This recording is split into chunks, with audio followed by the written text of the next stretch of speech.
Vir a ser psicanalista. É o tema da live de hoje, dia 6 de março de 2021. Eu vou receber o psicanalista Cláudio Castelo Filho para falarmos sobre a formação em psicanálise. Sejam bem-vindos. Vamos lá.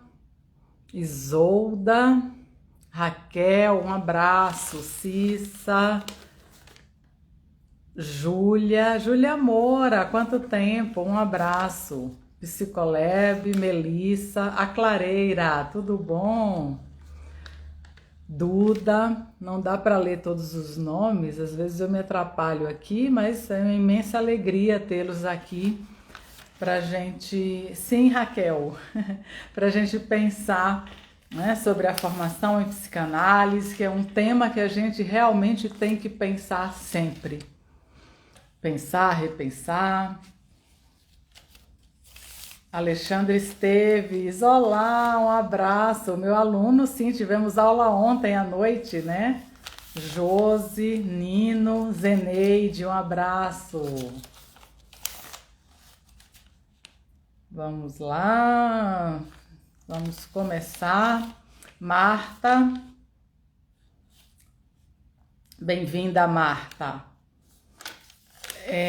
O convidado de hoje, ele é docente na Sociedade Brasileira de Psicanálise e analista de data.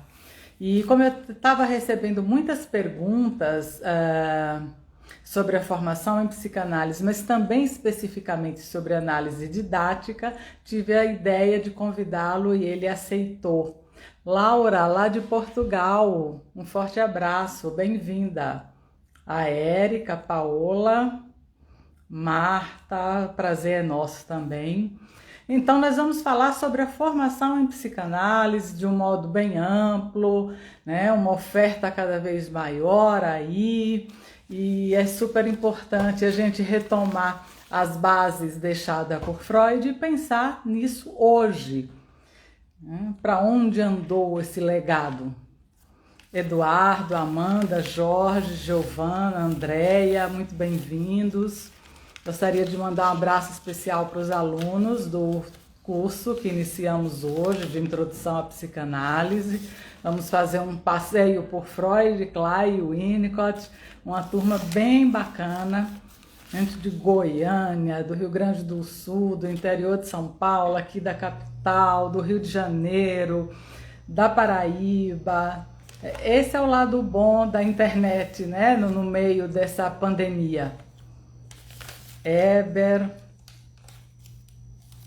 Maria Suzana,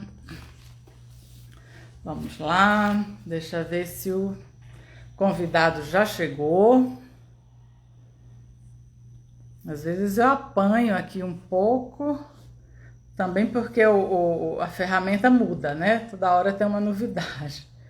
Acho que ele ainda não chegou, mas deve estar chegando, está confirmadíssima a live, e vocês podem fazer perguntas durante a live, né? Assim realmente fica uma participação aqui. O Cláudio chegou. Viva de vocês. Ana. Olá, Cláudio. Oi, tudo bom? Como é que estamos? Tudo bem? Estou visível aí? Tá sim. Pessoal, vocês estão enxergando bem o nosso convidado? Vou abaixar aqui um pouquinho, aqui, talvez fique melhor. Só um instantinho.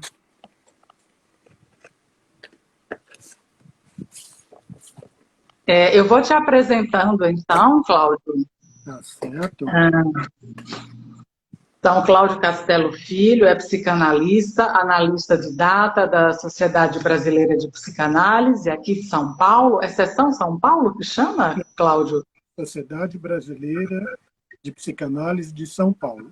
De São Paulo, perfeito. Sociedade Brasileira de Psicanálise de São Paulo. Certo. é docente também lá na sociedade e agora é editor da revista brasileira de psicanálise, assumiu recentemente, né? Isso. Além disso, Cláudio, você tem vários livros publicados e também é um artista plástico, é um pintor. Eu já estou vendo ali uma moça bonita atrás de você, uma obra sua. Isso. Aqui atrás tem uma pilha de quadros empilhados aí. Essa monte de coisa que está aí atrás de mim é uma espécie de como é que eu guardo, né? Ateliê. É o meu ateliê onde eu ponho a estante aí que eu vou guardando as coisas que, né? Diga. Muito bom. Bom, eu queria agradecer a sua disponibilidade, é a terceira live que nós fazemos, você é extremamente generoso, disponível, agradeço bastante. E além da sua generosidade, eu vejo também isso, assim, um comprometimento com a transmissão da psicanálise. Ou estou errada? Não, isso é uma coisa que eu acho que para mim é uma questão bastante importante, né? De, de poder fazer este trabalho, né? Que eu professor, né? Eu fiz tem uma carreira, né? Que eu fiz de doutorado, livre docência, etc. Fundamentalmente na sociedade de psicanálise, né? Como membro do centro efetivo e como analista as funções basicamente associadas à transmissão e à qualificação de psicanalistas, né? Formação e qualificação de psicanalistas. Em linhas gerais, Cláudio, o que você começaria a falar para a gente sobre a formação em psicanálise? Olha, eu penso que a formação de um psicanalista é um negócio muito sério, né? Tem gente que pensa que é alguma coisa assim, que é uma brincadeira, que você pode fazer um pequeno curso, se informar, ler Freud, ter algumas aulas, e você vira psicanalista. De nome, você pode virar psicanalista sem nenhum problema, né? Eu penso que, de fato, para alguém se tornar e exercer esta função, é uma coisa que é muito complicada, né? É mais ou menos como a formação de um neurocirurgião, porque a gente está lidando com pessoas que estão sofrendo. Qualquer pessoa que procure um psicanalista, ela está sofrendo, né? Tem Sim. necessidades que precisam ser cuidadas.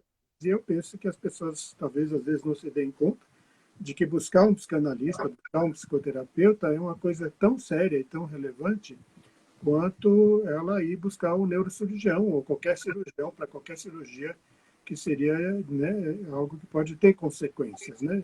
Está mexendo Sim. com a sua cabeça. Então, supostamente, você tem que estar em contato com alguém que tenha qualificação para fazer isso, né? E esta é uma formação que eu penso que é bastante, muito longa e muito extensa.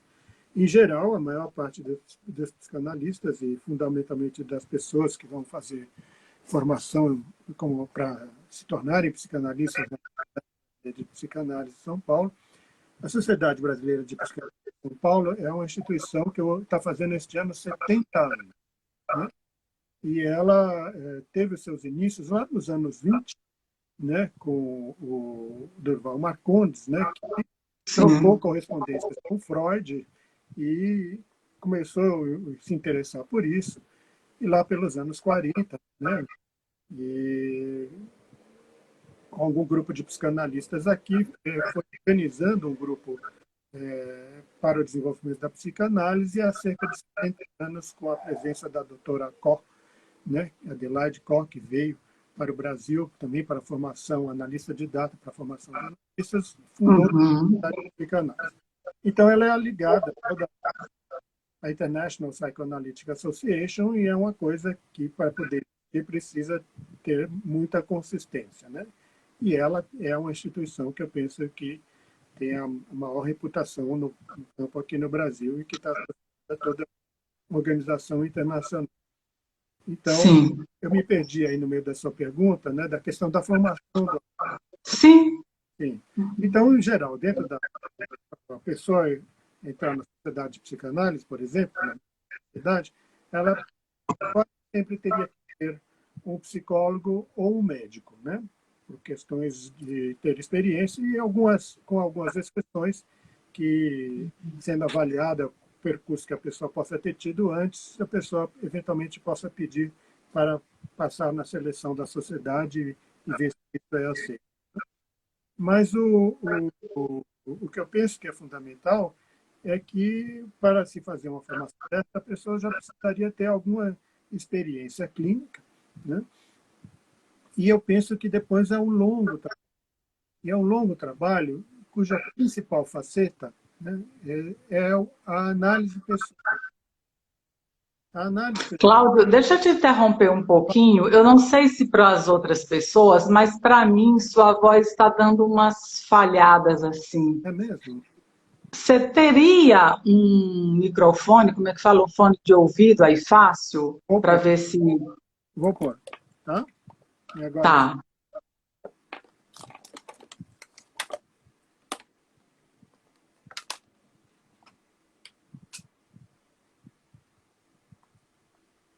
Só desenroscar os fios aqui.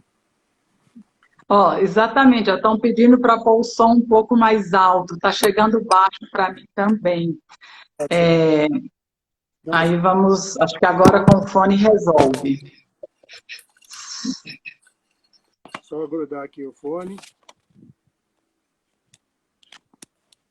Bom disso é que a gente está vendo o quadro melhor. A outra moça lá do quadro apareceu.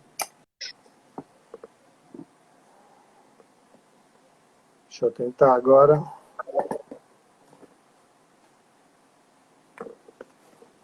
E se você puder aumentar um pouco o volume também, por favor. Melhorou? Melhor. Para mim, em princípio, sim. Ó, estão falando perfeito. Beleza, tá vendo como então. é fácil a gente ficar perfeito? Basta com o fone. Tá certo, nem precisa de análise. Não é? Tá vendo? Muito mais rápido.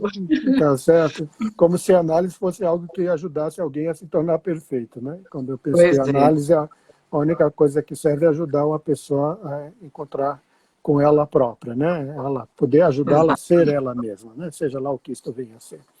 Mas pois é, e como você falou, essa é uma tarefa complexa, né? Isso. E acima de tudo, quem está lá atrás do divã precisa entender o que acontece ali, né? Porque por isso você fala... Eu estou falando que o principal para alguém se tornar um analista é a análise pessoal do analista. Essa precisa ser muito longa, muito extensa e muito profunda. Às vezes as pessoas ficam chocadas, né? Vai fazer formação na Sociedade de Psicanálise, análise 4 vezes por semana por pelo menos 5 anos, com o analista de data, né? E eu diria assim, é que eu penso que 5 anos, 4 vezes por semana com analista de data é a entrada, é o hors d'oeuvre, porque o desenvolvimento que um analista precisa ter, fundamentalmente, é a capacidade dele entrar em contato com as próprias vivências mais primitivas, mais primordiais, mais turbulentas, ele poder ficar familiarizado com isso, com essas dimensões, né? E ele poder, ao ficar familiarizado com essas dimensões, ele ter a condição de ter consciência delas. Tá certo? Em geral, essa não é uma tarefa fácil, porque quando a gente é apresentado para essas dimensões que a gente não gosta de entrar em contato, quando entra em contato ele fica muito assustado, e é bom estar acompanhado por alguém que tenha a condição de estar junto com você quando esse tipo de turbulência ocorre, né? Eu penso que a ideia de um analista competente é alguém que pode estar junto com você no meio de uma tempestade no meio do mar. Porque é esse tipo de experiência que é invocada de muita turbulência emocional. Quando a gente encontra com analisando, tem muita gente que acha, análise, coisa bico, você monta o consultório, bacana, chique, põe lá o divã, etc. e tal, está resolvido. Não se deu conta que quando entra uma pessoa dentro da sua sala, desencadeia uma turbulência emocional muito grande. Se a pessoa não se dá conta disso, eu penso que ela está no lugar errado, né? Eu penso que ela não está se dando conta, inclusive, do perigo que está correndo, né? Porque é algo que, a despeito das situações assim muito aparentemente tranquilas, né? Eu penso que é importante a gente ver que a gente está mexendo com nitroglicerina. Mesmo quando se trata de pessoas altamente educadas, pode ser refinados, etc. e tal, a gente tem que se dar conta que está mexendo com nitroglicerina e que é algo bastante explosivo e muito delicado, né? E que a gente tem que ter noção disso. E o fundamental para ter noção disso, primeiro, é a análise pessoal longa e profunda, né? E quando eu falo da análise longa e profunda, por exemplo, na formação da Sociedade de Psicanálise, ela tem que ser feita com um analista que é chamado de didata, né? O analista de data é alguém que, além de ter feito a formação dele, que é longa, alguém em geral, para se acabar a formação dele ou dela na Sociedade de Psicanálise, os cursos, seminários, supervisões, e ao mesmo tempo que vai fazendo a sua análise pessoal, né, com o analista de data, em geral leva de 7 a 10 anos para fazer essa formação, né? Desculpa, a formação para analista de data. Não, para analista. Para analista. Para entrar para a formação, para se tornar um analista, para pedir para ser membro associado da sociedade, até a pessoa se qualificar, ela vai levar, em geral, uns 7 a 10 anos, que é a média aqui. Uns 7 anos, pelo menos, é a média que as pessoas fazem. Depois até porque nesse tempo envolve o tempo da análise de data, né? Da análise com o didata. Apesar de que eu penso que para você se tornar um analista realmente capaz de entrar nessas dimensões, eu pessoalmente tive 27 anos de análise pessoal, tá certo? E 12 com o primeiro analista, que eu só interrompi porque ele morreu, infelizmente, que era uma experiência extraordinária, e mais 2 analistas de datas, que não é porque eu precisava da formação, é porque eu precisava por necessidade pessoal e pela dimensão com a qual eu estou lidando e o tipo de noção que eu sei do que é mobilizado dentro de mim, que eu preciso ter suficiente desenvolvimento para poder ir fundo como eu analisando também. Eu penso que nenhum analisando pode ir com você, além do que você próprio já foi. Então, quanto mais longe você puder ir, mais longe você pode ir ou se propor a ir com o seu analisando também, né? Então, depois que você finalmente faz toda a formação, apresenta trabalhos, passa a ser membro associado da sociedade, se você quiser se tornar um professor, aí você tem mais um tempo de apresentação de trabalhos, contribuição com a sociedade, participação na instituição, e muitos trabalhos científicos apresentados, isso tudo vai ser avaliado, a pessoa pede, depois de um tempo, para passar por uma banca de qualificação para virar membro docente, né? E depois que ela passa membro docente, se ela quiser virar o analista de data, o analista de data é aquele que pode fazer análise daquelas pessoas que pretendem se tornar analistas, né? E fazer a supervisão também das pessoas que estão fazendo a formação. O analista de data vai apresentar mais trabalhos, vai participar de um monte de coisas, ele tem que ter uma produção científica que seria significativa, vai pedir, entregar o memorial, pedir para passar por uma banca de qualificação, é mais ou menos quase como se você fizesse uma livre docência, tá certo? Sim. Então, isso leva um tempo, né, entrevistas, etc. e tal, e aquele analista é reconhecido pela instituição como alguém que tem um notório saber e que o que ele faz é psicanálise, não é outra coisa, que as pessoas que vão se submeter à análise com ele vão fazer aquilo que a instituição reconhece como psicanálise e não outra coisa. A análise didática não é nenhuma análise pedagógica, que vou ensinar psicanálise, dar aula, nada disso. É uma análise como qualquer outra. Só que para a instituição, aquele analista é reconhecido como alguém que tem a capacidade de reconhecer qualidades psíquicas, lidar com aquilo que seria psicanálise e oferecer para o pretendente, né, que é chamado atualmente de membro filiado, aquilo que ele seria uma análise reconhecida como tal pela instituição, né? Não sei se eu me embolei aqui o caminho ou ficou claro o que eu estou falando. Está claríssimo. Está ajudando muito, né? A ideia é essa mesma, tinha muitas questões, muitas dúvidas, eu até cheguei a fazer um mini e falei, gente, para que isso? Deixa eu chamar alguém que, né, que tem uma experiência aí nesse cenário, que viveu essa experiência, é muito diferente do que a gente saber, que os amigos contam, ou de ir lá e ler o edital. Então, eu acho que você está ajudando muito a a tirar essa coisa, né? O que é, como é, o que é a análise didática, né? A pessoa que vem para análise didática comigo, ela vai fazer análise como eu faço com qualquer outra pessoa que chega no meu consultório. Só que a instituição me reconhece como alguém que seria um notório saber, alguém que tem uma qualificação diferenciada nesta atividade científica para oferecer aquilo que seria a psicanálise e não outra coisa, né? Eu vou falar de um modo bem formal, Cláudio, e aí se eu fugir da essência, você me corrige, por favor. Mas a preocupação de instituir analistas de datas é uma forma de assegurar, né, que buscando entre esse corpo de psicanalistas, pelo menos em tese, né, estaria garantido que essa pessoa tem ali as condições mínimas necessárias, tá? Vou ser modesta aqui, para assegurar um trabalho que, de fato, se comprometa a ser profundo, como você falou. O contrário disso, por exemplo, tem muitas instituições que deixam em aberto. Então, a pessoa pode procurar um analista que não é um analista de data, claro, e tanto ela pode cair nas mãos de um bom profissional como não. Então, a instituição da análise didática, grosso modo, seria por aí. Sim, porque, por exemplo, eu vou dar um exemplo, eu não tenho nada contra essa prática, se é o que alguém quer fazer, etc. e tal. Mas na época que eu fazia a formação, aí no final dos anos 80, no final dos anos 80, né?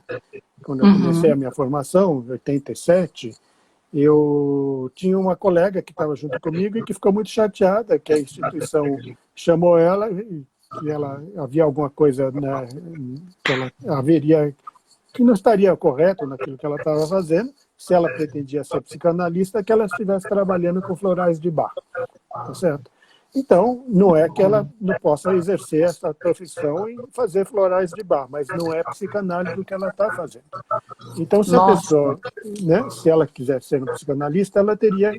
Então, se é uma pessoa qualquer que possa fazer a formação de psicanálise, e isso seria suficiente, então a pessoa pretendente a ser psicanalista pode ir procurar um profissional que, na verdade, está fazendo outra coisa com florais de Bach, ou alguma outra atividade mística, ou qualquer coisa desta ordem, mas que não é psicanálise, ou supostamente um analista que vai qualificado para analista de data, ele passou por uma triagem enorme, com colegas mais experientes, para ver se ele é uma pessoa com experiência, profundidade, capacidade, conhecimento daquilo que ele está fazendo e, inclusive, da avaliação do trabalho clínico dele, que é uma coisa bastante considerável nesse sentido, né?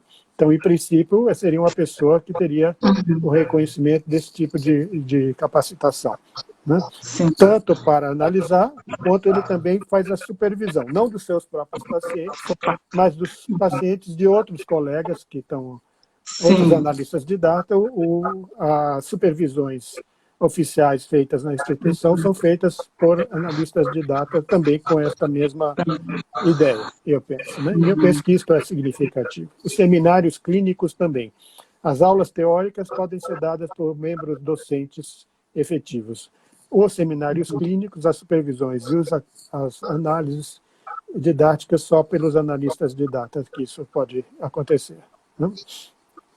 Tá, então, bom, antes de fazer a pergunta, eu vou fazer um comentário. Que sintonia aqui, porque hoje eu comecei um curso de introdução à psicanálise e essa aula bem mesmo que é a psicanálise, vamos retomar os fundamentos, vamos partir do mesmo lugar, da mesma compreensão, e eu dei exatamente esse exemplo de um Instagram que eu vi da pessoa que dizia psicanalista, trabalha com florais de Bach, não sei o que, energético.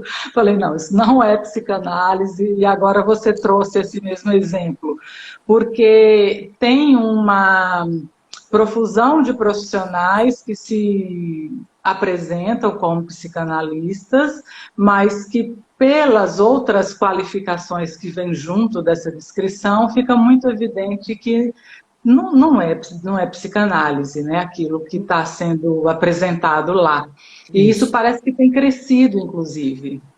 Porque eu acho que virou uma espécie de moda. Tem muita gente que acha que ser psicanalista é um negócio que você vai ganhar rios de dinheiro, você ficar rico, etc. e tal. Eu sempre digo, quando a pessoa chega para mim e acha disso, olha, você está no lugar errado. Você quer ganhar dinheiro, ficar rico, vai fazer outra coisa, tá certo? Isso aqui é uma tarefa muito difícil e que se você conseguir com muito esforço, muito trabalho, ficar uma pessoa diferenciada e qualificada, você até pode ter uma vida razoavelmente confortável. Mas para quem quer ficar rico mesmo, então, melhor procurar outra coisa. Né? E além de como isto é algo que exige de você do ponto de vista de capacidade psíquica para lidar com turbulência, com sofrimento, com angústia. Senão a gente pode fazer alguma coisa que imita a psicanálise sem ser de fato psicanálise. Para imitar a psicanálise não é fácil, não é difícil. Você pode desenvolver uma linguagem de jargão, pode falar uma coisa difícil, montar um consultório de van, etc. e tal, e falar alguma coisa complicada e as pessoas podem achar que você está... Ou então você tem uma conversa que seria uma conversa anódina, também agradável, interessante, às vezes até erudita, intelectualizada, mas que não entra na coisa mesmo. Porque quando a gente, de fato, lida com psicanálise, sempre a gente vai chegar na hora que a gente toca num ponto que a pessoa pula do outro lado. Dói muito. Que dói muito. Eu falo isso não atrás do divã, deitada no divã. Isso. Né? Que tem sessões que, enfim... Eu posso o preço que se paga. Pois é, posso trazer a minha experiência pessoal, eu conto, as pessoas falam assim, né, a minha primeira análise com o analista de dados, tá certo? Eu tinha 22 anos, fui procurar alguém que era uma pessoa de notório saber, uma pessoa que eu considero, ficou assim para mim espetacular, nunca vou esquecer dele, 12 anos na minha vida no divã dele, e só parei porque ele morreu, porque não tinha isso, acho que até hoje estava lá conversando com ele, porque era uma conversa muito profícua, mas nos primeiros meses de experiência com esse homem, eu saía de lá querendo trucidá-lo, tá certo? Porque ele era muito gentil, ele era um gentleman, era um cavalheiro, mas ele ia assim que nem uma águia, ia direto no ponto, assim, pum! Nossa, pegava que eu saía de lá, na época eu tinha cabelo ainda, né? O cabelo saía todo amarrotado, a minha roupa parecia que tinha passado no liquidificador, eu saía na porta do consultório dele ali na rua Sergipe, onde tinha a sede da sociedade, né? Ainda tem uma parte lá, mas eu ficava lá na porta, assim, 5 minutos pensando onde eu parei o meu carro, andava 2 quarteirões para lá para me dar conta que eu tinha deixado na garagem dele, tá certo? Era assim. E era uma coisa de muita mobilização e de muito, às vezes, desconforto, de mexer com muita angústia, e é por isso que a gente diz que precisa ter 4 vezes por semana. Que quando mexe na profundidade, você fica louco para voltar no dia seguinte, porque você ficar sozinho com aquilo fica complicado, difícil, né? Então, levou um tempo e eu voltava lá sempre para dizer alguma coisa para desmontá-lo. Mas ele me desmontava em 2 segundos. Né? A gente chegava lá, eu falava, ele dizia uma coisa elegante lá e pum. Né? E aí, com o tempo, eu fui me dando conta, esse homem, por que eu volto? Se é uma coisa que eu fico ódio, que fico... mas eu voltava todo dia, Eu falei, porque esse homem está me dizendo alguma coisa, me pondo para trabalhar. Ele não está me tratando como coitado. Ele está me tratando como alguém que tem recurso e que ele não está passando a mão na minha cabeça. Ele está dizendo, você tem o que desenvolver? Desenvolve. Tá certo? Eu também tenho uma história muito engraçada em relação a ele, que é uma outra colega que conta, não vou nomeá-la porque ela não me disse, mas eu acho muito engraçado, que ela tinha uma experiência de psicoterapia anterior e que quando ela começava a chorar, ela punha a mão para trás assim, para que o analista, né, o psicoterapeuta, desse para ela um lencinho, ele ia dando para ela lencinhos para ela enxugar o rosto. Quando ela foi fazer com ele, ela foi fazer análise didática com ele, que era o Dr. Longman, Dr. José Longman, e aí ela começou a chorar e começou a fazer assim para trás o divã dele. E aí ele disse assim, a senhora quer o quê? Quer pegar na minha mão? Quer pegar na minha perna? O que a senhora quer com a sua mão assim? Ah, mas você não vai me dar lencinho? O senhor não vai me dar lencinho? Eu falei, mas que lencinho? Eu falei, quando eu estava lá na outra terapia, eu começava a chorar, a pessoa começava a me dar lencinhos para eu enxugar. Ele falava assim, a senhora veio com a sua bolsa? Ela falou, eu vim. Onde está a sua bolsa? Ela falou, está lá aí na sua mesa, lá do outro lado da sala. Tem lencinho na sua bolsa? Ela falou, tem. Então, por que a senhora não vai até a sua bolsa, pega o seu lencinho e usa? Porque se a senhora tem recurso, por que a senhora não usa os seus recursos e fica esperando que alguém dê para a senhora recursos se a senhora os tem? Dá para acompanhar o que eu estou dizendo? Não é Totalmente. fácil um negócio desse, mas é Totalmente. alguma coisa de dizer, olha, a senhora não é uma coitada, porque a senhora não usa os seus recursos para se desenvolver, porque se eu ficar tratando a senhora aqui que nem uma coitada, a senhora não vai se desenvolver. Ele não falou isso, tá certo? Mas eu penso que Uhum, isso é um jeito de poder dar uma uhum, ideia do tipo de trabalho que a gente vai propondo e que eu, quando eu estou com um paciente, seja de analista de análise didática, ou seja de qualquer outro paciente, eu tenho que considerar que aquela pessoa é alguém que tem potencial para se desenvolver e que eu vou chamar ela para trabalhar, né? Pôr sim. ela para E o trabalhar. set analítico é isso, absolutamente tudo que acontece lá tem um significado e comunica Isso. algo, né? Sim. Seja pedir o lencinho ou qualquer. E é claro, não vamos desvirtuar aqui o rumo da prosa, mas você me fez lembrar, eu fiz análise, um colega seu lá da sociedade há bastante tempo, e eu muito desavisada, entro no dia de meu aniversário e falo. E não é uma conversa social, é isso que eu quero dizer. Tudo é trabalho analítico, Uhum. né? E eu entro na sala e falo: Oi, hoje é meu aniversário, estou fazendo 33 anos. Aí ele, que interessante, foi com essa idade que Cristo ressuscitou. Quem sabe você? E aí emendou numa série de questões que a gente vinha trabalhando. Ai, ai. Eu vou brincar também com a vez, eu entrei no consultório do Longman, eu tive mais dois analistas muito consistentes, muito bacanas, depois eu falo deles, esse Uhum. longo, esse longo tempo, né? Mais uma vez eu entrei, o Dr. Longman era um homem muito elegante, assim, muito discreto, mas muito elegante, muito aprumado, assim, aquela pessoa muito ereta, assim, parecendo um lord britânico, assim. O jeito dele Uhum. natural, não era uma coisa impostada, ele era naturalmente daquele jeito, muito discreto. E aí eu disse, um dia cheguei para ele e falei assim, Dr. Longman, o senhor parece o mordomo do riquinho rico. E ele disse, o senhor tem toda a razão, aqui todas as mordomias são para o senhor. Ai, Foi lá, pá, era na perfeito, veia, na veia. na veia. Bom, Eu sou, então, eu sou, eu voltando sou aqui. extremamente grato a essa pessoa, por isso que eu estou falando dele depois de quase 30 anos que ele morreu. Vamos Que lá, bacana, né? vamos Que lá, isso. bacana. Que bacana isso. E Diga. então, né? A formação, você estava falando até da experiência da formação da Sociedade de Psicanálise, você falou das aulas, né, Isso, teóricas, dos isso, seminários, e eu sei que esses seminários no final geram um relatório, né, isso, da isso. análise de data, É, e por onde mais se caminha por não, lá. vou dizer assim, a pessoa vai entrar, ela tem que ter um tempo de análise didática para poder, depois de aprovada na seleção do Instituto de Psicanálise, porque tem uma seleção. Até agora está aberta a seleção do Instituto de Psicanálise. As pessoas podem ir lá no site da sociedade, lá sbp.org.br, procura lá, tem as normas lá para a pessoa poder se inscrever, né? E depois que ela passa para uma seleção, que ela vai fazer entrevistas com 3 pessoas, se ela for aprovada por essa seleção, e ela vai, então, ser autorizada a procurar um analista de data para começar a análise dela. Ela tem que ter, pelo menos, eu acho, 6 meses de análise didática para ela pedir para entrar nos cursos. Ela, sendo aceita para Uhum. entrar nos cursos, ela vai fazer, então, cursos que, em geral, começam com cursos teóricos, e ela vai ter também um curso de técnica, como é chamado, né? Feito esse curso de técnica, né, ela pode ter acesso aos seminários clínicos, além dos seminários teóricos, que em geral começam com Freud, né, uma longa extensão de seminários de Freud. Depois, em geral, tem um seminário obrigatório de Melanie Klein, o seminário obrigatório de Bion, mas tem uma profusão de outros autores que também entram nos seminários eletivos, né? A pessoa pode, de acordo com a sua afinidade, seguir um autor. Por exemplo, eu tenho pessoas que fazem seminários de Bion comigo anos seguidos, assim, que vão acompanhando, porque se interessam por este autor, tem a ver com as próprias análises pessoais, né? E daí por diante. E elas fazendo seminários clínicos, elas podem também,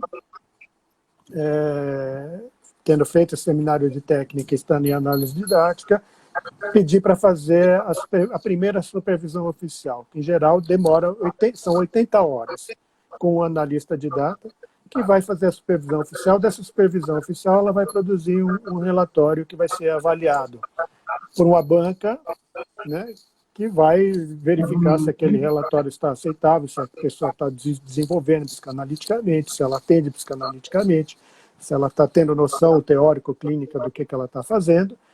Sendo aprovada nesse primeiro relatório, ela pode fazer uma segunda supervisão de 80 horas, com outro analista de data, que não é nem o primeiro da supervisão e não pode ser o analista dela, é um terceiro, para fazer a supervisão.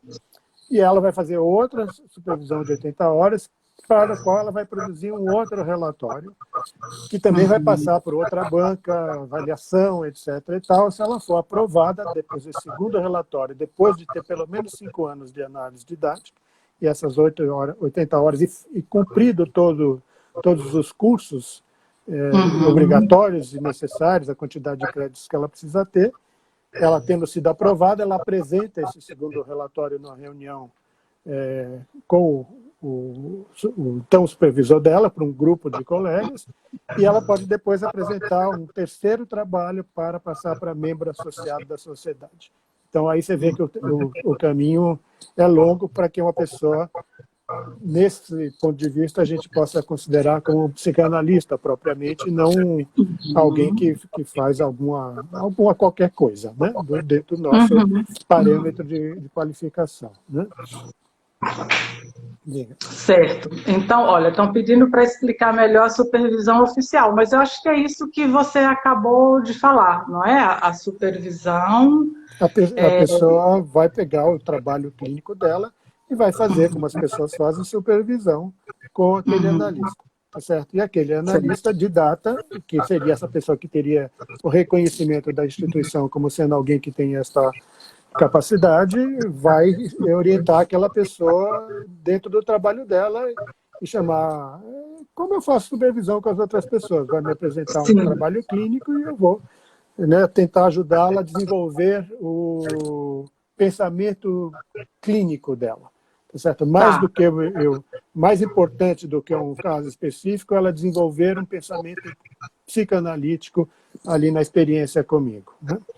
Dela afiar o olho, né? Que seria mais ou menos como alguém que vai fazer uma coisa, como é que fala em medicina, uma residência em medicina, e que alguém vai ajudar ela a afiar o olhar dela para poder enxergar os fenômenos, né? A análise dela, a supervisão e os seminários, os cursos, são o que a gente chama de tripé de formação, né? Mas que, para mim, os outros dois, sem análise pessoal, aí não serve para absolutamente nada. Serve para fazer um desenvolvimento intelectual. Intelectual. Né? Mas não, a pessoa pode ficar erudita, saber tudo de psicanálise e não ter ideia do que é psicanálise. O colega meu, né, uma pessoa que era também de um humor muito genial, e que era muito engraçado, de um jeito muito peculiar, que era o Pércio Nogueira, não sei se você chegou a conhecer o Pércio. O Pércio dizia assim, né, a gente pode saber todos esses nomes, esses palavrões, aí, transferência, identificação projetiva, sei lá o que mais, aí tal. Né? Ele dizia também, eu sei o que é eu sei falar brócolis, acelga, rúcula, etc. Mas me bota na feira para poder escolher essas coisas e depois saber o que fazer com elas, tá certo? Então, eu penso que o que importa é se a gente vai na feira e reconhece a coisa, né? Se a gente vai para a feira e não tem ideia de fato do que é isso, apenas acha que sabe, então a gente está... Como isso aparece no setting, né? Na relação, tudo isso. Pode ficar uma conversa que aparentemente é muito sofisticada, porque na prática, né, às vezes eu estou com a pessoa que ela acha que eu sou psicanalista, ela tem que saber resolver, interpretar, dizer coisas para ela e tal. E eu tenho que aguardar a minha experiência até que algo realmente surja para mim e eu possa ter uma intuição, um insight do que está acontecendo lá. E às vezes pode levar bastante tempo, às vezes pode levar muito tempo. E às vezes a pessoa vira para mim, está associando, falando um monte de coisas, você não vai dizer nada? E eu falei assim, olha, eu conheço um monte de teoria bacana. Se você quiser, eu posso vomitar alguma dessas aqui em cima de você. Você até pode achar que eu sou muito inteligente, muito sagaz e tal. Mas eu duvido que vai servir alguma coisa para você. Se você puder ser paciente comigo e com você mesmo, e paciente aqui não é um nome à toa, tá certo? quem sabe eu posso, uma hora, chegar em alguma coisa que seja realmente útil para lhe dizer. Você pode suportar isso? Né? Você vai poder tolerar a frustração, me aguardar, e a gente pode chegar lá. Enquanto isso, a gente vai conversando. Diga. Não, eu vou fazer aqui pegar o imaginário aí em torno da formação. Esse paciente que o candidato analista submete, leva para supervisão, ele também precisa ser atendido 4 vezes por semana? Em princípio, a ideia de que seria. Na época que eu fiz, sim. Na época que eu fiz a formação, sim. Hoje a gente primeiro tem uma ideia de que a pessoa tenha pelo menos uma alta frequência. Mas a ideia que a gente tem, inclusive, né, com a existência de um centro de atendimento na Sociedade de Psicanálise, é de poder ajudar pessoas que possam não ter até uma condição econômica favorecida, mas que possam ser pessoas diferenciadas, estudantes, pessoas que tenham, né, alguma condição de desenvolvimento psíquico, possam procurar e que o centro de atendimento indique essa pessoa para um analista que está em formação e que esse analista em formação, em princípio, pegue essa pessoa para fazer análise com ela numa frequência alta e de preferência 4 vezes por semana. Eu acho que faz uma diferença enorme, e para mim fez uma diferença enorme eu ter tido essa experiência desde o início de atender pessoas 4 vezes por semana, porque a gente adquire um traquejo, e também porque você tem uma pessoa 4 vezes por semana, mobiliza você emocionalmente de um jeito, tá certo? Que se você tiver condição, aí e aquilo mobiliza você para se desenvolver na própria análise.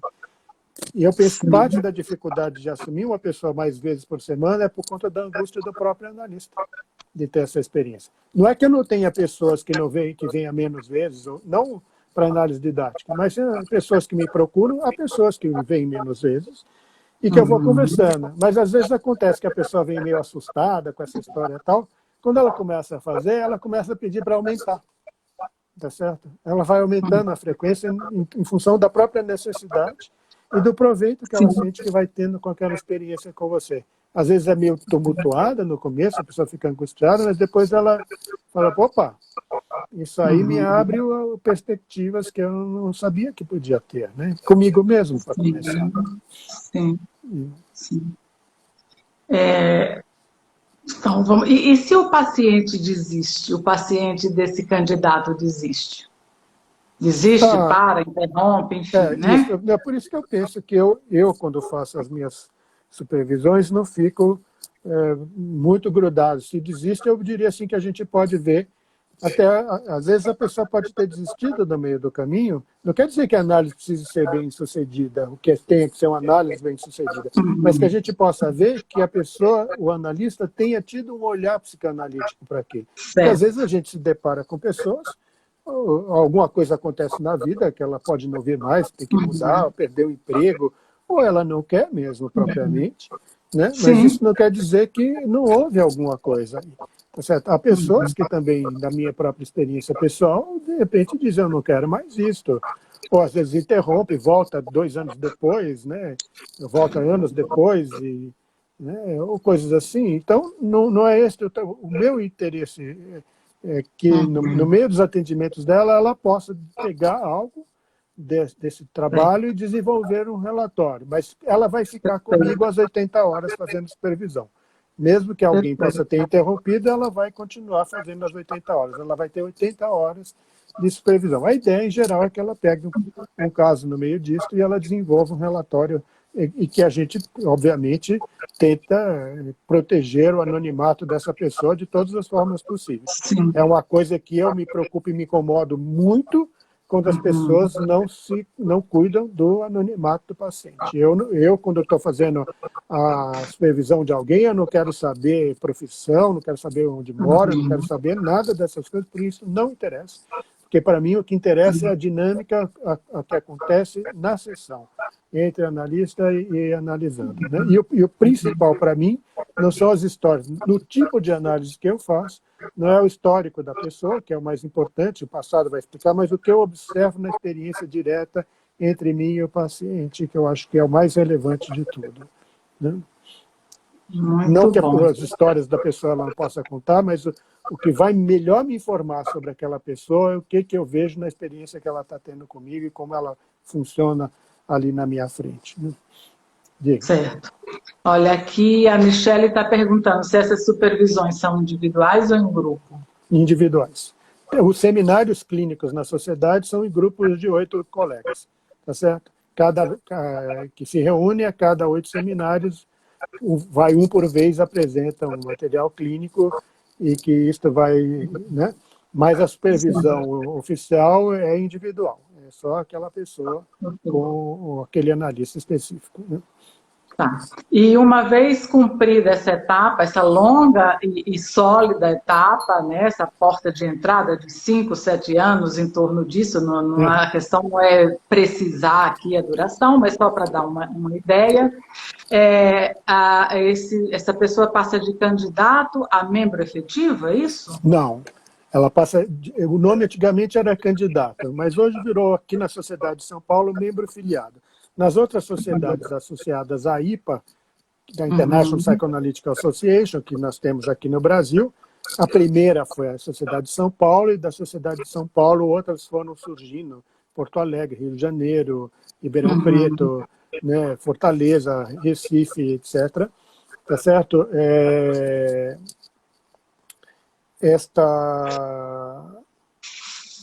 Me perdi. Aí a pessoa passa, em geral era chamado de candidato, e em boa parte dessa é a associação dos candidatos, tá certo? São os candidatos. Mas aqui chama os membros filiados. Quando a pessoa faz essa formação, ela pode pedir para ser membro associado da sociedade, tá certo? Então ela vai ser membro, mas ela não vai dar aula, ela não vai fazer análise de ninguém para a formação. Ela vai participar da sociedade, pode continuar fazendo o curso, etc. e tal. Ela pode pedir, depois de um tempo, para virar monitor, se ela quiser se transformar, eventualmente, numa pessoa que vá para a carreira. Porque nem todo mundo que se forma analista e passa membro associado quer ser professor, membro efetivo. Tem gente que vira membro efetivo e nunca pede para ser professor. Tá certo? E tem gente que pede para membro efetivo, e de membro efetivo, depois que eu falei, de membro associado, a pessoa vai ter que fazer trabalhos, vai ter que participar institucionalmente, né, vai apresentar trabalhos em reuniões científicas, vai produzir um memorial e ela vai pedir, por exemplo, para se tornar membro efetivo. Ela vai passar por uma banca. Isso também é um processo longo, extensivo, exaustivo.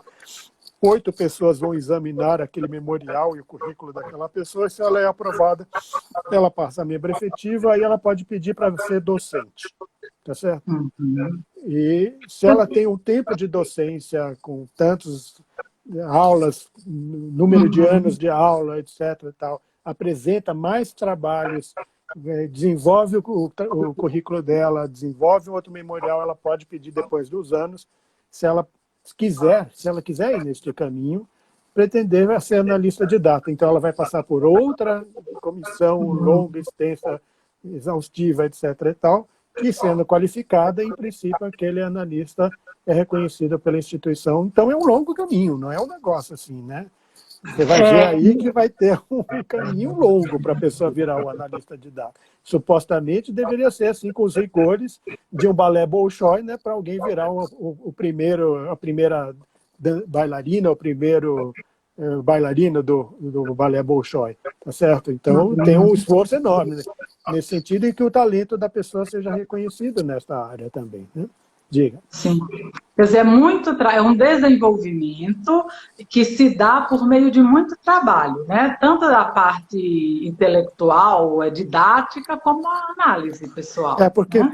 Fundamentalmente, o que é mais importante é o desenvolvimento psíquico-emocional do analista. E isso é basicamente na análise pessoal. O problema é que nas supervisões também a gente vai observando certas coisas que a gente pode dizer para a pessoa que mobilizam ela.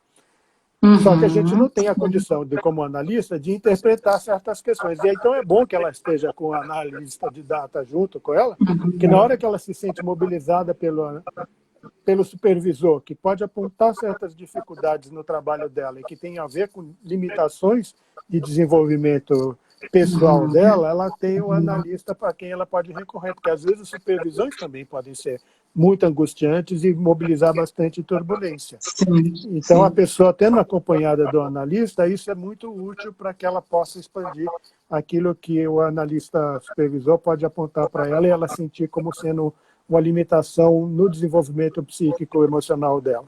Porque o básico, o mais importante é se a gente suporta essa turbulência.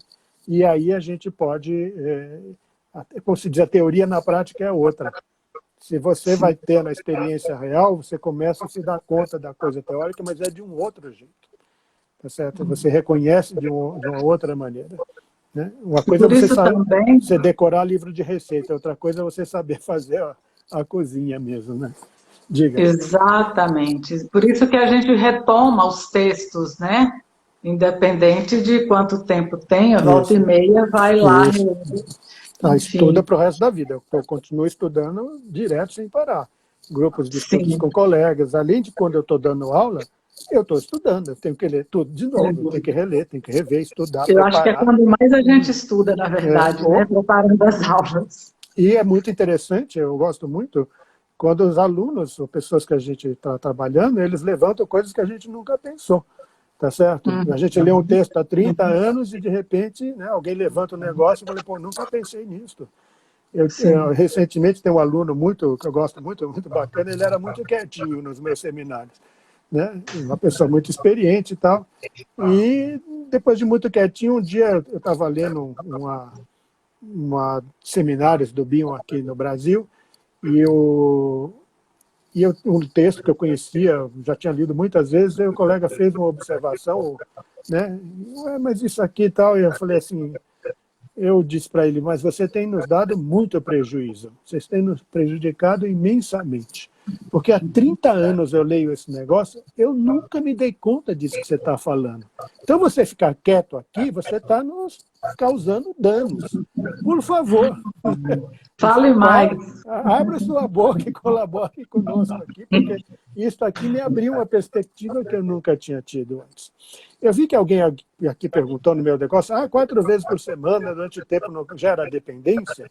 Eu falei, eu diria que a questão não é dependência, não é gerar dependência, é porque a gente vai se dando conta do que o buraco é muito grande. Muito mais. Ai, que alívio, porque às vezes eu uso os termos e falo para os meus alunos, gente, é só entre nós, vocês falaram por aí que eu fico dizendo que o buraco é mais embaixo, eu não vou poder dizer.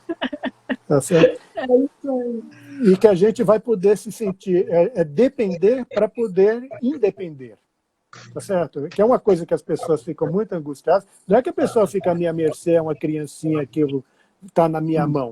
Porque até eu digo para ela, para os meus analisandos, o tempo todo eles são responsáveis por eles mesmos. Se eventualmente eles perceberem que eu não estou batendo bem da bola, eles são responsáveis, né? Eles não são criancinhas, não são bebês que estão ali comigo à minha mercê. Tá certo? Então, as pessoas que estão lá, eu sempre chamo a atenção para a responsabilidade delas de observar com quem elas estão. Né? Sim, e 4 vezes não é para ele lá dizer amém. Inclusive, invariavelmente, vai passar por a fase do ódio, da raiva, do analista, do ataque do analista, né? Mas é que para andar com autonomia e segurança, a gente precisa fortalecer aí os músculos, né? Psíquicos.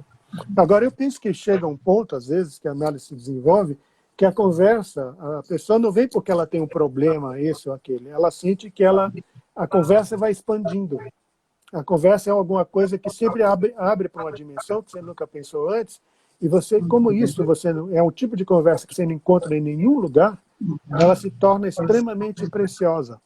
E você anseia pelos encontros. E há pessoas que começaram comigo, né, que se desenvolveram enormemente, profissionalmente, de um jeito que eu aqui fico com dor de cotovelo, do jeito que elas se desenvolveram.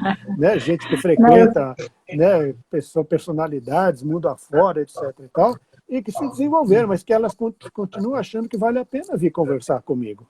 E que eu sinto que a conversa é uma coisa que enriquece a dupla. Então as pessoas vêm conversar. E é no nível de intimidade que a gente não encontra em nenhum outro lugar no mundo, se isto é uma análise de fato. E Exatamente. Quando a gente tem esse tipo de intimidade, isso não tem preço. Tá certo? Eu ia falar exatamente, você está aí falando, eu estou aqui fazendo algumas associações, né? É uma experiência de intimidade e confiança, né?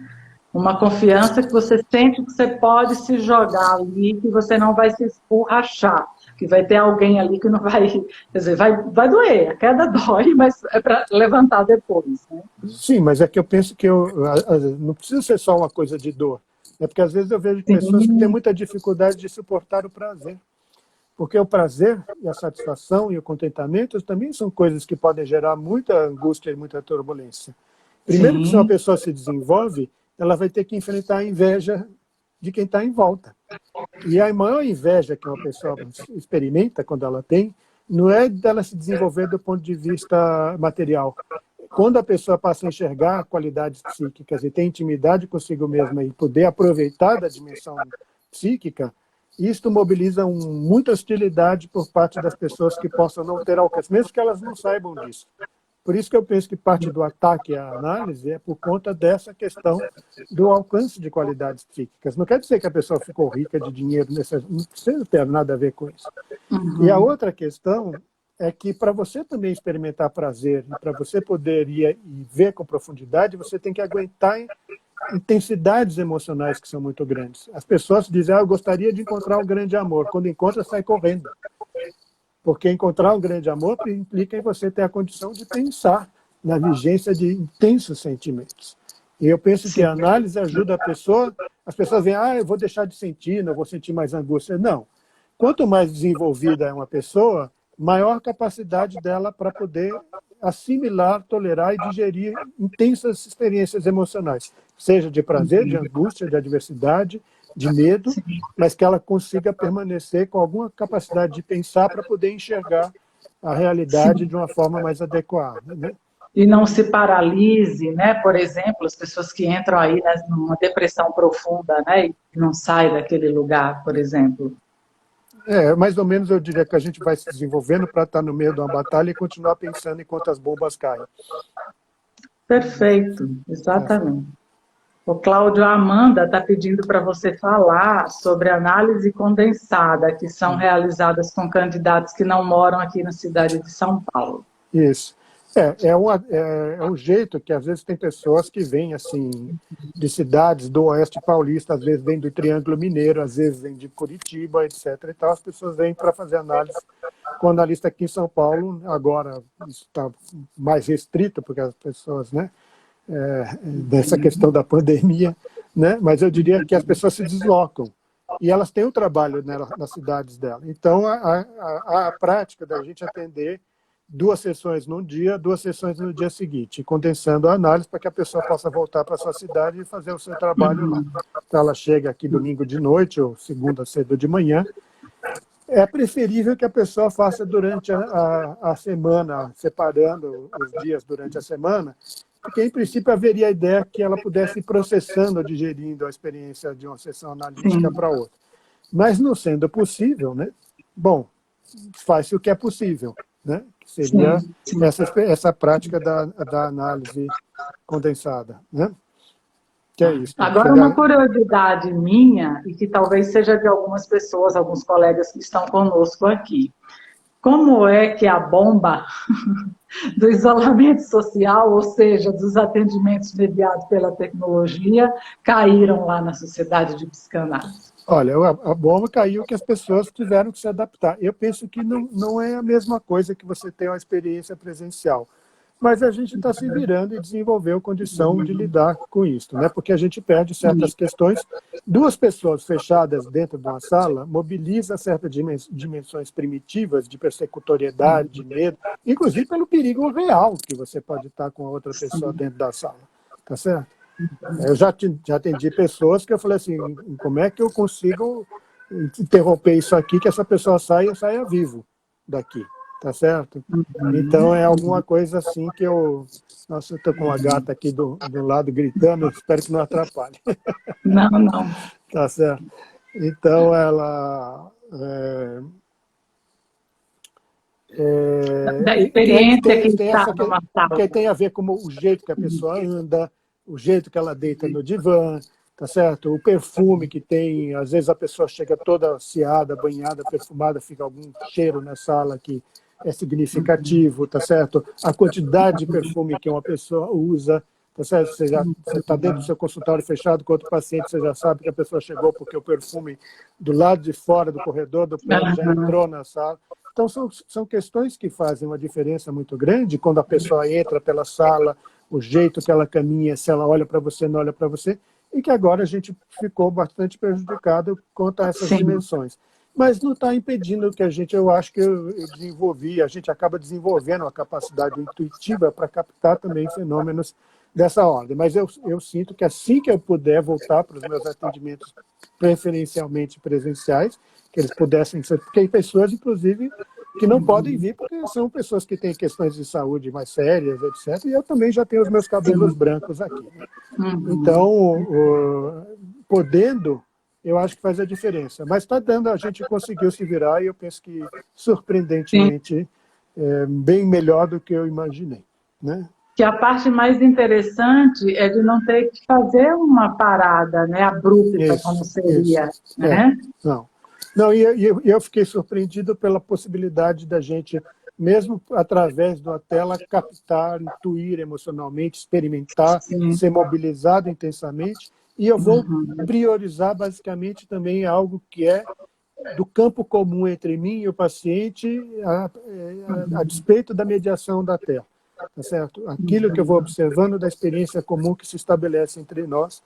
Né? Algumas pessoas, várias pessoas fazem o seguinte, elas põem o seu computador, o seu telefone atrás da cama delas no divã, ou pessoas que já têm o divã nos seus próprios consultórios, põem lá e elas se deitam e ficam lá. Eu vejo o perfil, eu vejo a cabeça, algo assim, e elas vão conversando comigo como se estivesse no consultório.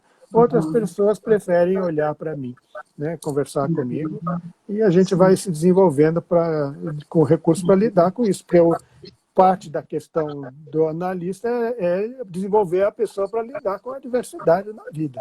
Então, eu penso que os analistas também que tiveram que se desenvolver para lidar com essa mudança. Né? Sim, quebrar suas resistências também, né? Isso, lidar com o tsunami. Agora, eu penso que faz diferença você estar com a pessoa na sala e é o impacto que é você estar fechado com a pessoa na sala e aquilo que mobiliza nelas. Porque algumas até dizem, facilitou, agora melhorou, tal, é porque a experiência de estar junto na mesma sala é outra coisa. Vocês lembram de um filme que chamava, não sei, quem is Calling? Denise is Calling. Denise está chamando. Era um filme dos anos 80, na época que ainda não tinha computador, essas coisas, mas tinha um réseau, que era as pessoas faziam uma coisa por telefone e elas eram jovens que se falavam por telefone, como hoje todas as pessoas falam por WhatsApp e redes sociais. Eles falavam por telefone com grupos, né, de pessoas. E aí, começava o filme com alguém que finalmente resolvia dar uma festa presencial, e que todas aquelas pessoas que se conheciam, e a pessoa montava um monte de comida, tudo, e como é que começava o filme? Ela jogando toda a comida fora porque ninguém foi. Porque uma coisa é você ter um contato dessa e outra coisa é você estar na presença. Né? Mobiliza dimensões que são mais complicadas. Né? Mas que a gente vai... Mas eu acho que eu tenho me virado bem. Eu tenho ficado satisfeito com aquilo que eu pude produzir diante dessas circunstâncias. Né? Inclusive, eu atendo no cenário que eu estou aqui agora com vocês. Eu tenho uma experiência bem anterior ao isolamento social, porque eu já atendi vários brasileiros e atendo que moram fora do país. Isso, né? Como eu transito aí em alguns temas da interculturalidade e tal, eu acho que isso favoreceu de alguma forma. Então, já vi essa experiência na época do Skype ainda começou. Né? Hoje ninguém usa mais Skype, eu acho. Eu uso. Usa? Uso Skype e Zoom. E às vezes, quando dá problema de internet, eu uso o WhatsApp mesmo. Porque às vezes dá pepino na pessoa lá que a gente troca. Né? Sim.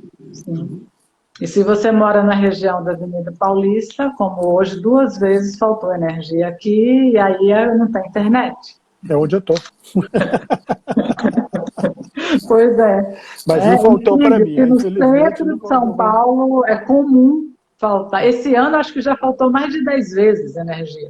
A Nossa, que gente horror. está no início de março, né? Uhum. Não é, a energia aqui não é a prova d'água Tá certo.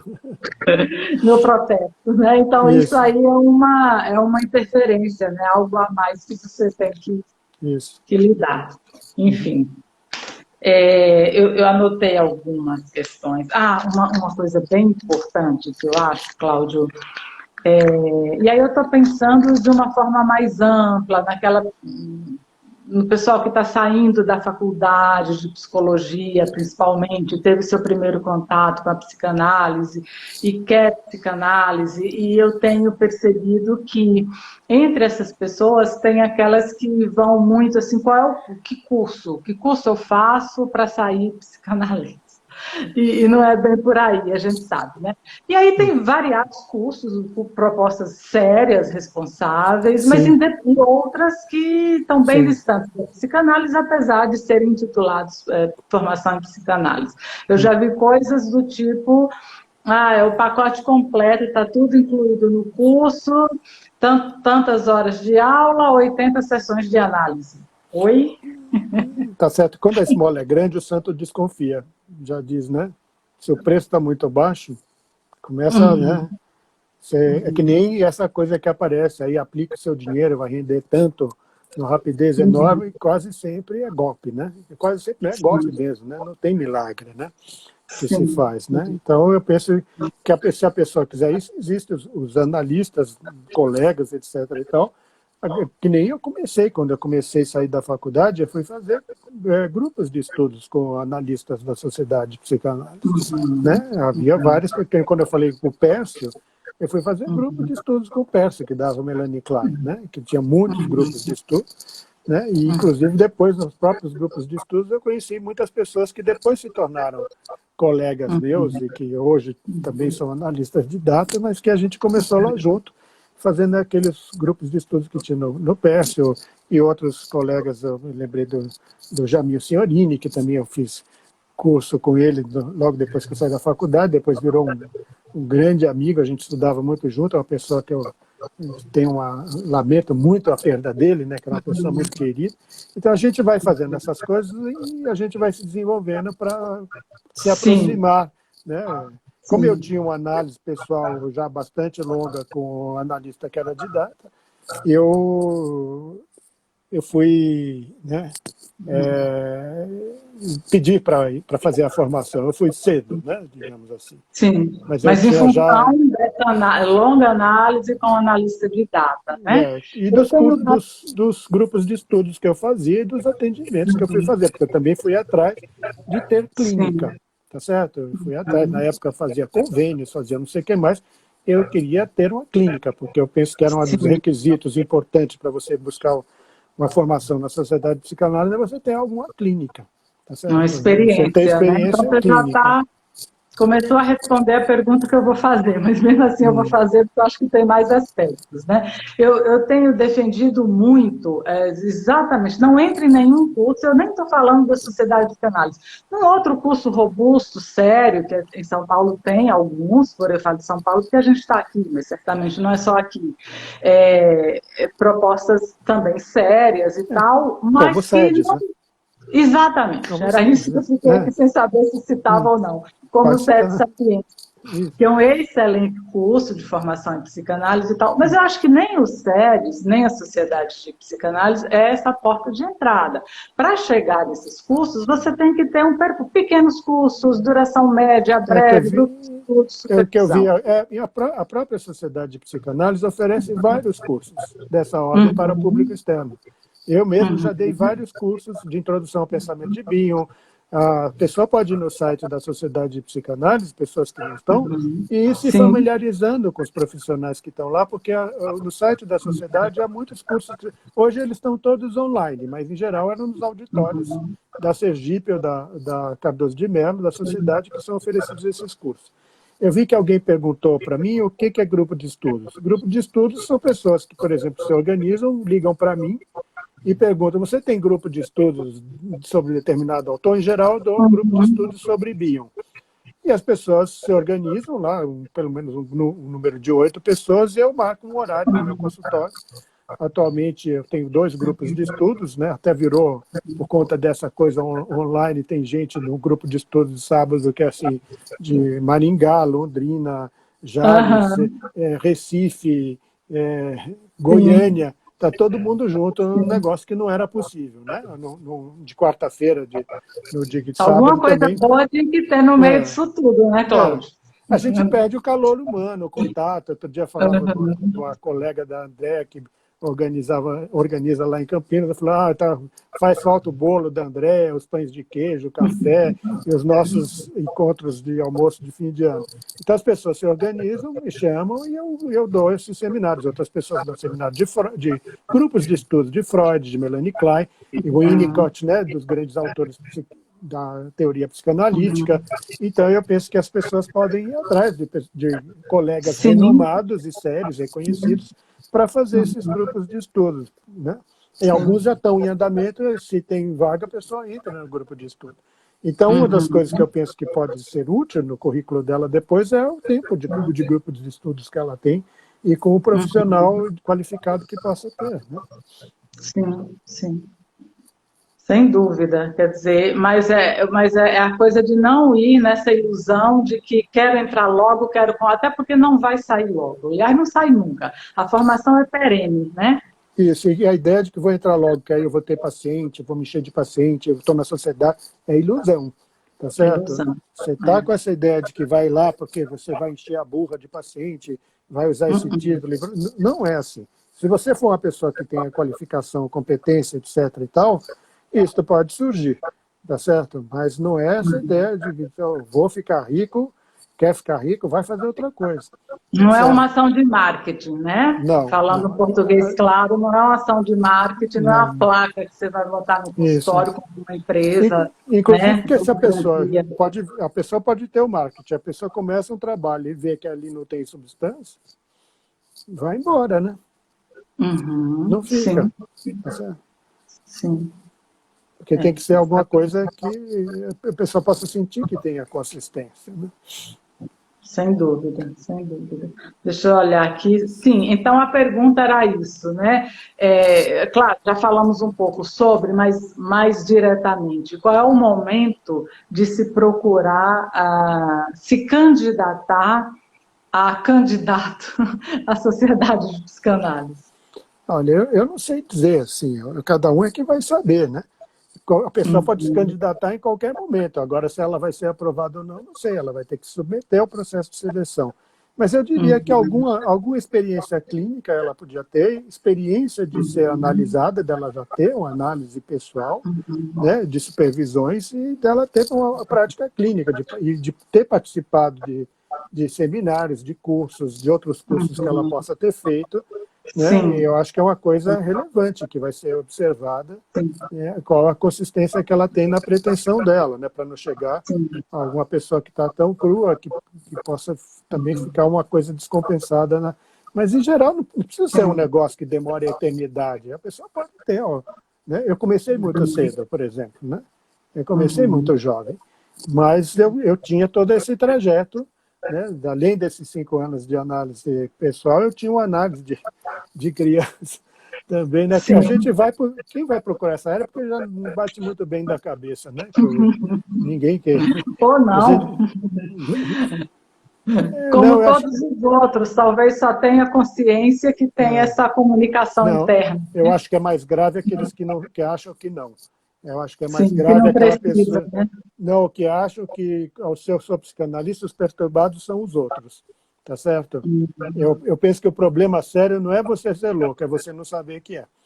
Quando você sabe que é louco, então você tem como se cuidar. E até como usar essa loucura de um modo que seria criativo e útil para você, se ela pode ser instrumentada. Quer dizer, loucura eu estou dizendo de dimensões que são mais primordiais, mais primitivas, que você possa assimilar e instrumentá-las. Né? Nenhum processo criativo, eu penso que Sim, existe sem acesso a isto. Né? certo. Tá. Então, só um parêntese aqui. Estão perguntando se a live vai ficar gravada. Sim, vai ficar. Alguns minutos depois, o próprio Instagram já disponibiliza, porque eu vou salvar, e provavelmente na terça-feira eu transfiro para o meu canal no YouTube, também fica disponível lá.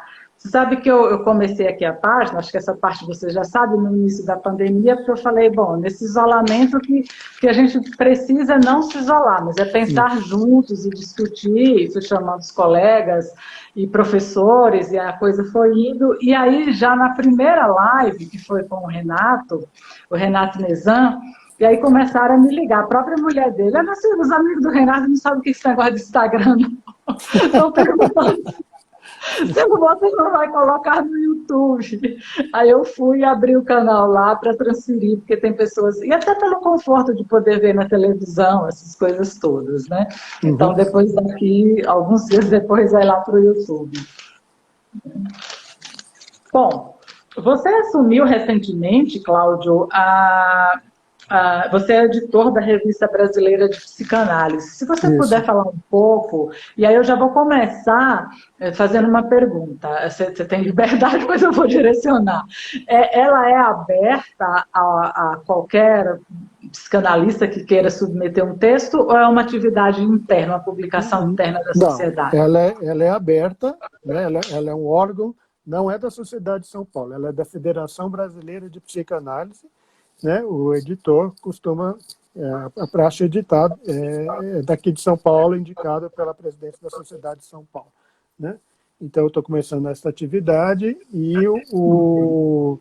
mas a boa parte dos trabalhos que a gente recebe, que são submetidos, são enviados por pessoas ligadas às federadas, né? Às sociedades, mas ele é aberto para qualquer pessoa que queira submeter ao trabalho, da academia, de outras formações, etc. Então, tem muita gente que manda e muito frequentemente trabalhos de gente da academia, de outras formações, de gente do SEDES, é aprovado. Quer dizer, o trabalho é enviado e ele vai ser submetido a uma avaliação, né? Os trabalhos chegam, eles são tornados anônimos, porque a gente não sabe quem é que manda, as pessoas que vão avaliar o trabalho, vai para uma comissão de avaliação, tudo aquilo que possa identificar o autor é retirado, né?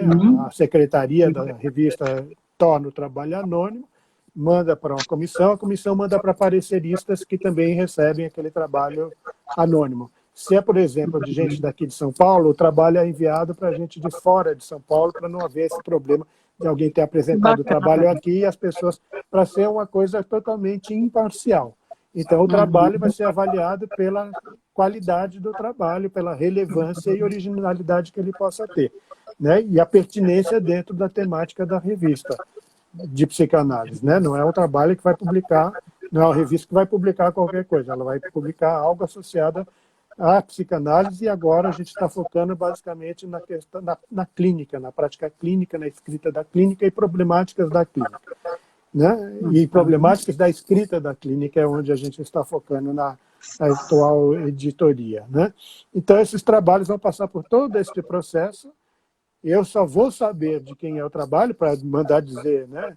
Está aprovado, está recusado, etc. Às vezes a pessoa é aprovada, mas pede tais e quais modificações, adaptações, esclarecimento de trechos que ficaram confusos, ou que confusões teórico-clínicas que possam ter, que a pessoa possa ajudar, ou né? E se a gente vai conversando, mas só depois que todo esse processo de aprovação for feito, aí que o trabalho é cegado, inclusive para o editor, tá certo? Aí é que eu vou conversar com a pessoa que mandou o trabalho, eu e a minha editora associada, que é a Elza Suzemil, que é uma pessoa assim, fundamental. Eu estou com uma equipe ótima, assim, muito bacana, que está me ajudando, né? Muito séria, de gente muito, muito bacana que está me ajudando, e é fundamental porque é um trabalho do cão, é um trabalho enorme, tá certo? Eu estou assim, sem sábado, sem domingo, agora, né, a quantidade de coisa que eu tenho que ler, é gigantesca e tem que escrever e carta, etc. É bastante trabalhoso. Mas também é muito estimulante, né? Que a gente acaba aprendendo uma barbaridade com tudo que a gente tem que ler e das mais diversas correntes, tal, porque a questão, né, não importa a corrente, né? Isso não estou avaliando a pessoa, não tem, importa a consistência do trabalho dentro da temática e da corrente clínica que ela possa ter, que a gente sente. E a gente sempre, os trabalhos são avaliados quando a gente vê as temáticas, a gente manda para pessoas que possam ter, as pareceristas, em geral, têm afinidade com aquela linha teórica do trabalho que é apresentado. Né? Porque a gente não vai mandar para alguém que fala, né, de uma corrente francesa, vai falar na corrente francesa, vai mandar para um ucraniano, tá certo? A gente vai escolhendo os pareceristas nesse sentido também. Tá certo? Olha, estão perguntando aqui, a Glaê, um abraço, a Glaê, se for o que eu estou pensando, é minha ex-aluna, a foto não dá para ver muito bem.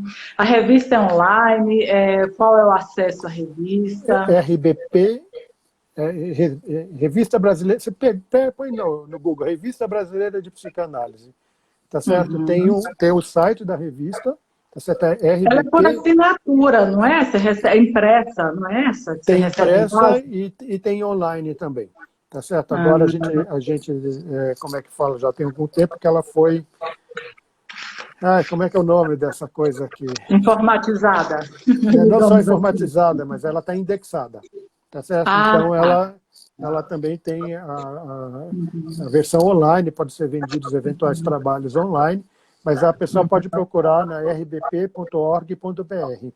R de rato, B de bola, né? Revista Brasileira de Psicanálise, rbp.org.br, vai achar o site da sociedade. Tem também Facebook e tem também Instagram. Tá certo? Você Mas pode os procurar. textos em si, o acesso ao texto é pago, né? É uma pago. revista paga. É uma revista paga. Tá certo? É uma revista paga. Porque, inclusive, custa muito para fazê-la. Ela é bastante onerosa para se produzir essa revista. É caro, né? É bastante caro produzir a revista. Né? É um dos aspectos que eu tenho que cuidar também. Eu tenho um tesoureiro para me ajudar a cuidar das finanças da revista. A gente tem que pensar nesse aspecto também. O que mais tem na sociedade de psicanálise é trabalho árduo, por todas as vertentes que você vá. Isso, trabalho muito árduo. Né? Aqui, durante muito tempo participei de comissão de ensino, de comissão... já esqueci até o nome das coisas que eu participei. Tá certo? A gente vai quando a gente tem amor pela instituição e amor pela psicanálise, a gente vê que há colegas que mergulham nisso aí. Né? Sim, gente porque até... isso mobiliza, né? A gente, enfim... Tem reuniões científicas, apresentação de trabalhos, tem grupos de estudos dentro da própria Sociedade de Psicanálise, que a gente se reúne uma vez por mês, tem coisas maiores, etc. Apresentação de trabalhos científicos, apresentação de trabalhos dos colegas, tá certo? Então, se você quiser, você vai de segunda a domingo sem parar, porque sempre há atividades nesse sentido de desenvolvimento e qualificação dos colegas. Além de muitas vezes que a gente traz colegas que vêm do exterior para poder fazer conferências, trocas, seminários, daí por diante. Né? Não eu queria parabenizar você por ter indexado a revista, porque às vezes se resiste, não fui eu. A revista tinha sido indexada há um tempo e a editora que me precedeu, que é a Marina Massi, voltou a indexar a revista e a gente está cuidando disso continuar. Tá certo? Muito bom, porque, veja, eu estou fazendo doutorado com bolsa CNPq, e você tem um relatório, não adianta achar bom ou ruim, você tem um relatório, você recebe uma bolsa e essa é a contrapartida, você tem que colocar tudo que foi publicado. Eu apresentei 2 trabalhos no congresso da FEPAL nesse último, e como teve que não pode ser presencial, porque foi bem no início da pandemia, eles fizeram um livro eletrônico. E realmente, são trabalhos bacanas, o livro, etc. e tal, mas na hora que você vai colocar isso no relatório, você não tem como, quer dizer, ele cai no limbo, nem é livro, nem é revista, nem é análise do congresso, no final das contas... Tudo que cai ali da revista, tudo que está na revista é indexado, tá certo? Tem ISBN, essas coisas todas, Não é assim, não. Então, se você vai no site da revista, você vai ver a página da revista, Sim, tem todas as sim. informações, né? Alguém está perguntando qual o maior desafio do psicanalista. Eu diria que o problema é da gente preservar a capacidade de pensar num país onde isso está sendo tão atacado e tão desqualificado, né? Da gente manter a capacidade de pensar e de produzir pensamento científico, né? De Exatamente. abrir e questionar e não de fechar, né? Exato. Um abraço, Wilson. Exatamente, né? Quer dizer, e tem essa onda, né, dessa polaridade aí, polarização, onde o espírito crítico cai, né? Você tem que dizer amém e reproduzir. Até parece que esse cenário foi escrito pelo Freud, lá na Psicologia de Grupo e Análise do Ego. Isso. Parece uma coisa assim, uma Mas alucinação. é que o ódio, a mente, ele sempre existe. É muito dolorido pensar. Sabe quando a gente começa a desenvolver? Uma das coisas que é angustiante na análise é que quando a pessoa vai se desenvolvendo, ela vai vendo que a ignorância dela vai aumentando e que certezas vão para o brejo. Então, a gente, quando é criança, quando é bebê, tem a ideia de que você fica grande, você vai estar cheio de certezas e garantias. A realidade é que você vai vendo que garantia você não tem nenhuma, né? Nem do que você sabe, e que tudo que você sabe é alguma coisa transitória, em trânsito, tá certo? Que é algo que eu vejo, mas que a experiência em seguida pode me mostrar que aquilo que eu pensava não era aquilo, né? Isso que é pensamento científico, eu penso que é esta possibilidade de você saber, de se dar conta que tudo aquilo que você sabe é transitório, né? Sim, Que sim. são teorias que tentam se aproximar daquilo que seria a realidade última, que esta é inalcançável. Então, quanto mais você se desenvolve, maior e mais aumenta o infinito, né? E é muito angustiante você se deparar com isso.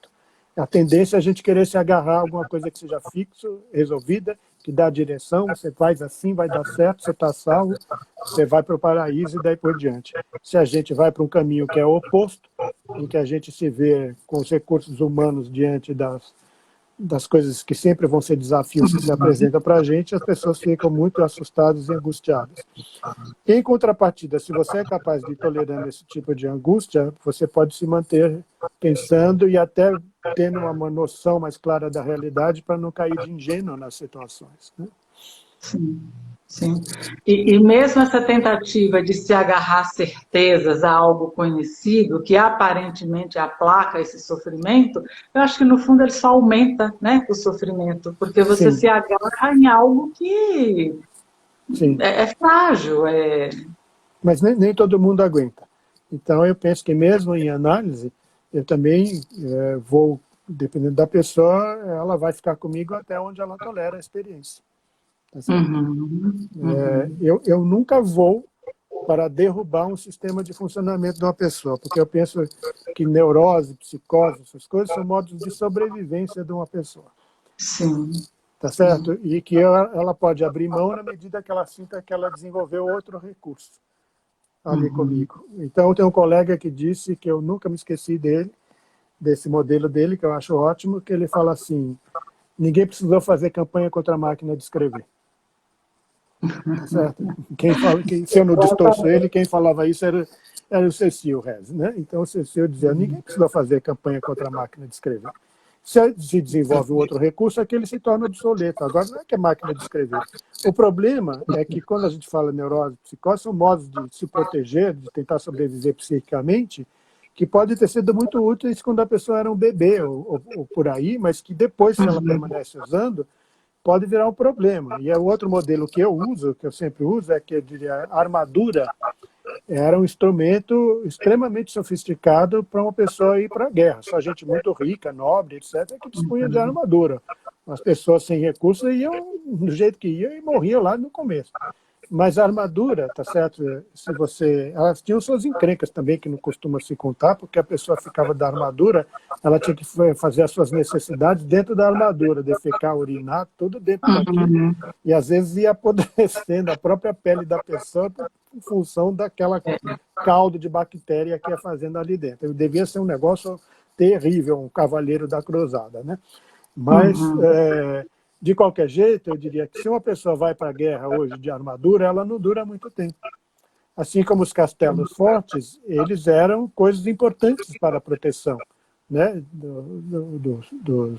Dos nobres, dos castelões, dos aldeões que corriam para dentro dos castelos quando havia um cerco numa guerra.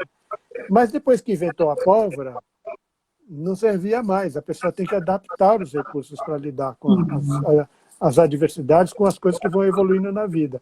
E eu penso que quando a pessoa está usando daquilo que a gente chama de neurose e psicose, ou de modos mais primitivos, como ataque à realidade, matar o mensageiro, ódio à realidade, me cegar, alucinar em substituição à experiência, que em primeiro momento pode ser alguma coisa que alivia e tranquiliza a pessoa, mas que em seguida deixa ela cega para lidar com o que está acontecendo realmente na vida dela e com o que ela precisa de fato lidar. É um modelo que eu dou assim, que eu sempre acho muito engraçado. Eu tinha uma pessoa que eu conhecia quando era jovem, que ela recebeu uma herança muito grande de uma parente de outro estado, né? E de repente ficou rica, né? Assim. E eu encontrei uns 10, 15 anos depois disso, encontrei saindo do meu consultório, na Avenida Paulista, e eu disse, o que você está fazendo aqui? Como é que você está? Ele disse, é porque eu vim aqui ver os bancos que têm as minhas aplicações e venho conversar com os gerentes. Eu não entendo patavina do que eles falam, mas eu venho com a minha maquininha de cálculo, e enquanto eles estão falando, eu faço de conta que eu estou conferindo o que eles estão dizendo, fazendo conta. E assim eles não vão me roubar. Eu não tinha intimidade com essa pessoa, mas eu acho um pouco provável que tenha sobrado alguma coisa da grana dessa pessoa. Tá certo? Que loucura! Então, às vezes, a gente vê coisas assim nas nossas sessões de análise. Eu estou fazendo uma caricatura, mas que seria o equivalente da gente dizer, olha, né, a sua esperteza pode estar lhe saindo caro. O modo de funcionar, é algo assim. Aí eu fiz uma brincadeira caricata, mas dá para... Se eu fosse analista dessa pessoa, eu podia dizer para ela, mas você acredita mesmo que algum gerente experiente vai comprar essa historinha? Né? Não é? Não é? Como dizia o Freud, né, a gente fala até pelo silêncio, né? Pelos poros, de qualquer jeito a gente comunica. Cláudio, olha, muito obrigada. Opa. Queria saber se você quer ressaltar mais algum aspecto, não quero abusar da sua boa vontade, ou se alguém quer fazer aí uma última pergunta. Como é que é? Eu digo, se alguém quiser fazer uma última pergunta, ou se você quiser ressaltar algum aspecto da formação em psicanálise. Eu penso que a formação em psicanálise é análise pessoal, longa, extensa, profunda, com um profissional competente, reconhecido. Isso não é garantia, como em qualquer outra profissão, sempre você tem que chegar lá e você observar, tá certo? Mas eu penso que é um indicativo de algo que seria importante, de você ir atrás de alguém formado por uma instituição renomada, que tenha desenvolvimento, tempo, tarimba e talento, né? Que você sinta que a pessoa é realmente capaz de enxergar qualidades psíquicas e não apenas de repetir jargão ou de falar bonito ou coisa assim. Esse é o fundamental. E a gente sente, né, quando está sendo sustentado, quando está produzindo efeito a análise. Isso. Tá certo? O efeito pode ser muita turbulência. Segundo nossa amiga Melanie Klein, né, quando a dor pode ser um dos indicativos, não o único. Mas pode ser também quando você começa a se sentir estimulado por aquilo. Eu falo, eu quero mais isso. Eu saí daqui, na minha experiência, parece que eu dei um looping 5 voltas para trás numa montanha-russa e caí de bunda no chão. Tá certo? Mas a minha sensação de que abriu um panorama que eu nunca tinha visto antes. Aí você começa a querer isso. Você começa a ficar ávido por experiências dessa ordem. Tá certo? Exatamente. Então, essa análise, uma instituição séria, né? A Sociedade de Psicanálise, para mim, obviamente, é a instituição realmente mais tradicional, longa e sólida, as supervisões, né? E eu acho que esta que é a questão fundamental. Você procurar algo sério, com gente séria, para se desenvolver. Com gente séria e sem pressa, né? Sem propostas mirabolantes, sedutoras. Isso. Né? Tá certo? Isso é muito, sem dúvida. Olha, eu queria... Não vai cair. Eu queria mandar um abraço para todos que estão aqui conosco todo esse tempo, sustentando essa interlocução aqui junto, nos agradecendo, várias pessoas, eu não estou falando o nome de todos, mas a gente está vendo, imagino que você Isso, também, né, também. Cláudio? Uhum. Eu queria Muito agradecer imensamente, é um prazer enorme estar aqui com você, me sinto muito lisonjeado por você ter me convidado pela terceira vez, estou aqui disponível para quando você quiser conversar comigo e a gente conversar, que é uma satisfação muito grande, eu me sinto muito contente de participar dessa conversa tão viva aqui com você e com o estímulo tão vivo que você também faz para a gente, né? Porque é um negócio que eu vejo que você mobiliza a gente de um jeito que é bacana e eu fico muito satisfeito com aquilo que você está proporcionando para mim e para todas as pessoas que estão eu lhe ouvindo aqui, seu público todo, né? Que eu vejo que é enorme. Meus Nossa, parabéns. muito obrigada, é um prazer ter você aqui, a ideia é isso, né? Todo E eu meu. até falo, psicanálise só existe uma, eu sei disso, mas no cenário atual é bom a gente dizer que a ideia é buscar trazer uma psicanálise séria. Por definição ela é séria, mas como tem muita coisa meio torta por aí, acho que cabe essa observação, né? Não é assim, nada de empoderamento, nada disso, de propósito, dessas coisas que estão sendo até traumatizantes de tanto, né? A gente vê coisas do tipo, pessoas especialistas em salvar o seu casamento, e aí põe lá que é psicanalista. Peraí. Tá certo. Então vamos, né, vamos convidar aí colegas, os que estão aqui nos ouvindo, esses que vêm falar conosco, para disseminar, né, fazer jus ao que tanta gente que veio antes de nós construiu aí. Beleza. Muito obrigado, gente. Muito obrigado. Um abraço a Muita todos. satisfação. Tá certo? Muito grato pelo seu convite. Fiquei muito contente mesmo. Tá bom? Eu que agradeço. Vamos pensar mais para frente outras Claro. possibilidades. E ainda mais E com o daqui a 15 seu sotaque maravilhoso da Bahia, que eu já disse para você, minha mãe era baiana, então é uma delícia ouvir essa música aqui. Ah, que legal, Né? que legal. Daqui a 15 dias eu vou receber uma colega sua da sociedade, a Ana Maria Weisberg, acho que é isso, Weisberg, acho que é. É um nome grande que no final tem vários parecidos, vários colegas com sobrenomes judaicos parecidos. Ela fez um mestrado em Londres, inclusive, ela é da sociedade, sobre mães de bebês prematuros. Então nós vamos falar sobre isso. Que bacana. Então, ótimo. Bom Um trabalho, abraço. gente. Boa semana para todos. E stay safe, viu? Todos se cuidando aí, que a barra está pesada, viu? Todo mundo se cuidando, nada de bobear. Exatamente. Tá Contato certo?